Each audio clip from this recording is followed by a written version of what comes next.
നമ്മൾ ഭയക്കണം. ശരിക്കും സുന്ദരിമാരെ നമ്മൾ ഭയക്കുക തന്നെ വേണം. ലോകത്തിൻ്റെ നെറുകയിലും ഭാരതത്തിൻ്റെ നെറുകയിലും കേരളത്തിൻ്റെ നെറുകയിലുമായി നിറഞ്ഞു നിൽക്കുന്ന 6 പെൺകുട്ടികളെയാണ് ഞാൻ നിങ്ങൾക്ക് ഇന്ന് പരിചയപ്പെടുത്തുന്നത്. ഒരാൾ പ്രസിദ്ധയാണ്, ഗ്രേറ്റ ട്യൂൺബർഗ് എന്നാണ് അവരുടെ പേര്. പാലസ്തീനിലെയും ഗസയിലെയും യുദ്ധത്തിൽ ദുരിതം അനുഭവിക്കുന്നവർക്ക് വേണ്ടി കോഫിയൊക്കെ ഇട്ടിട്ടുണ്ട്, പിന്നെ ഭക്ഷ്യസാധനങ്ങൾ, വൈറ്റമിൻ ബാറുകൾ, പ്രോട്ടീൻ ബാറുകൾ, മരുന്ന്, വെള്ളം ഇവയൊക്കെ എത്തിക്കാൻ ഒരു ചെറിയ ട്രക്കിനകത്തേക്കുള്ള സാധനങ്ങളേ ഉള്ളൂ. ഇതൊക്കെ എത്തിക്കാൻ 12 കൂട്ടാളികളുമായിട്ട് ഇസ്രയേലിനടുത്തേക്ക് പോയി. യുദ്ധം കൊടുമ്പിരിക്കൊണ്ടിരിക്കുന്ന ഒരു സമയമായതുകൊണ്ട് ഇസ്രായേൽ ആ ചെറു കപ്പൽ പിടിച്ചെടുക്കുകയും ഇവരെയൊക്കെ തടവിലാക്കുകയും ചെയ്തു.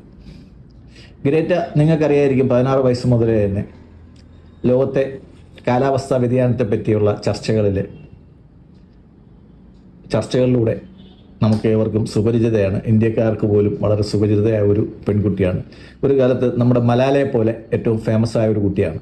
മലാല ഒരു സമയത്ത് ഫേമസ് ആയതുപോലെ ഗ്രേറ്റയും ഒരു സമയത്തല്ല ഇപ്പോഴും നിറഞ്ഞു നിൽക്കുന്ന, ലോകത്ത് ഇൻഡിപെൻഡൻ്റ് ആയിട്ട് നിൽക്കുന്ന പെൺകുട്ടികളുടെ ഒരു പ്രതീകമായിട്ട്, പ്രത്യേക അവകാശങ്ങൾക്ക് വേണ്ടി വാദിക്കുന്ന ഒരു പെൺകുട്ടിയായിട്ട്, കാലാവസ്ഥാ വ്യതിയാനത്തിനെതിരെ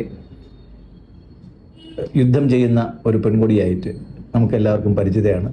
ഇന്ന് ആ കുട്ടി ഇസ്രായേൽ ഡീറ്റെയിൻ ചെയ്തിരിക്കുകയാണ്. അറസ്റ്റ് ചെയ്യുന്ന എന്നുള്ള വാക്യം ഉപയോഗിക്കില്ല, അവർ തടഞ്ഞു വെച്ചിരിക്കുകയാണ്, അവരുടെ തടവിലാണ്.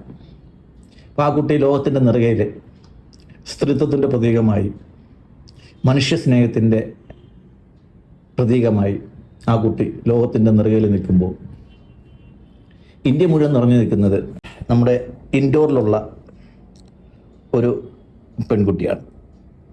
സ്വർണം പോലെ തന്നെ പേരും സുന്ദരമാണ് സോനം.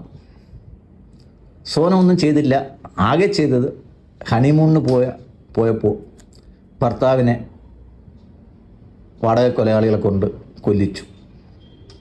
ഒരാഴ്ചയ്ക്ക് ശേഷം മേഘാലയയിൽ വെച്ചിട്ട് ആ നടന്ന കൊലപാതകത്തിൻ്റെ പ്രതികളെ അറസ്റ്റ് ചെയ്യുകയും സോനം പോലീസിന് മുമ്പിൽ സറണ്ടർ ചെയ്യുകയും ചെയ്തു.